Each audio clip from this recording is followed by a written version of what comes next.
සුබ දවසක් කියලා පිළිගන්නවා. හෙල්ති කිචන් දිනු YouTube channel එකත් එක්ක එකතු වෙලා ඉන්න හැම දෙනාවම. ඔන්න ඉතින් අද මම හරිම ලේසියෙන් හරිම රසට චිකන් බිරියානි එකක් කොහොමද ගෙදරදී හදාගන්නේ කියලා තමයි කියලා දෙන්න යන්නේ. මම මුලින්ම තෙල් ටික රත් වෙන්න තියලා ලුණු ටික බැද ගන්නවා. මම මෙතන ලුණු ගෙඩි දෙකක ප්‍රමාණයක් අරගෙන තිනවා. ලුණු ටික ගෝල්ඩ් පාට වෙනකම්ම බැද ගන්න ඕනේ. මෙන්න මේ විදියට මේක ගෝල්ඩ් පාට වෙන්න බැදුනට පස්සේ මම මේක හොඳින් නිවෙන්න තියනවා. ලුණු ටික බැදගත්තට පස්සේ මම චිකන් ටික මැරිනේට් කරගන්නයි හදන්නේ. මම චිකන් වලට කාශ්මීර් චිලි, කොත්තමල්ලි කුඩු, කහ කුඩු, මසාලා පවුඩර් වගේම ලුණු කුඩු ටික එකතු කරනවා. මම ඒකට දෙහි යුෂ මේස හැන්දක විතර ප්‍රමාණයකට එකතු කරනවා.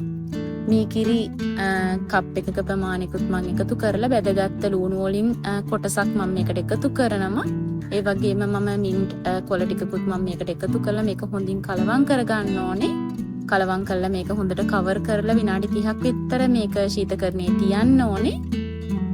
දැන් මම බත් එක උයා ගන්නයි හදන්නේ. මම නටන වතුරට වේලිච්ච දෙහි කරදමුංගු, කරාමු නැටි, කුරුඳු කෑල්ලක්, සූදුරු, ලුණු එකතු කරනවා. එකතු කරලා වතුර එක හොඳින් නටනකොට මම පැය භාගයක් පෙඟෙන්න තියපු හාල් ටික එකතු කරනවා. ඉතින් අඩුම ඔයගොල්ලෝ මේක පැය භාගයක්වත් මේ හාල් ටික අනිවාර්යෙන්ම පෙඟෙන්න තියලා ගන්න.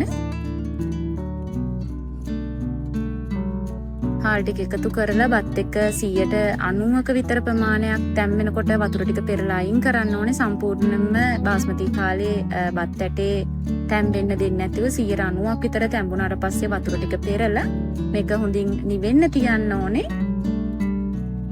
මම දැන් බත් එක හදාගන්න වළඳ ලිපේ තියලා ඒකට මැරිනේට් කරගත්ත චිකන් ටික එකතු කරනවා.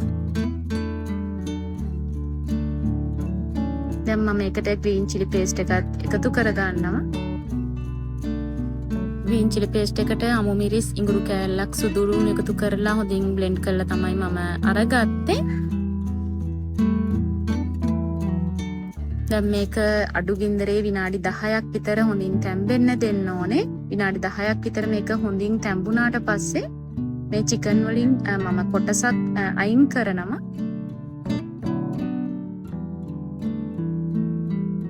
මේ විදිහට වෙනම භාජනයකට මම හරියටම භාගික ප්‍රමාණයක් අයින් කරගන්නවා. අයින් කරගෙන මම බැදගත්ත ලුණු වලින් කොටසක් චිකන් එකට එකතු කරලා බත් වලින් උත් හරියටම භාගික ප්‍රමාණයක් මම මේකට එකතු කරනවා.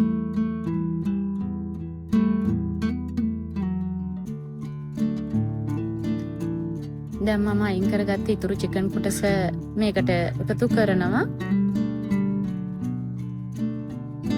එකතු කරලා ලුණු වලින් කොටසක් මම නැවතත් එකතු කරනවා. ඒ වගේම මින්ට් කොළ කිහිපයක් මම මේ වෙලාවේදී එකතු කරනවා. දැන් මම ඉතුරු බත් ටිකත් මේකට එකතු කරනවා.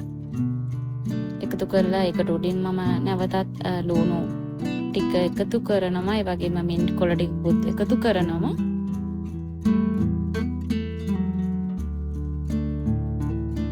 මම දැන් මේකට රතු පාට ආහාර වර්ණක එකතු කරනවා. අවශ්‍ය නම් විතරක් ඔයගොල්ලෝ මේකට ඒක එකතු කරගන්න.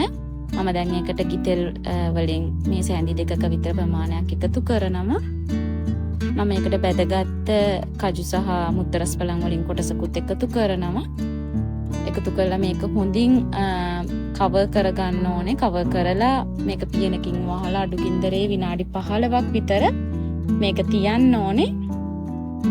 ඉතින් පැත්තකින් පොඩ්ඩක් හුමාලයක් වගේ නකන් මේක විනාඩි 15ක් විතර වහලා තියන්න.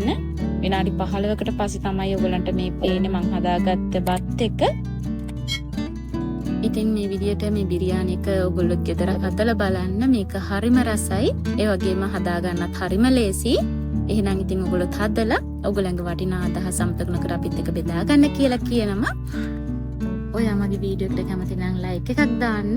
ඔයා තාමත් මගේ YouTube channel එක subscribe කරපු නැති කෙනෙක් නම් subscribe කරන්න කියලා තාදරේ මතක් කරනවා.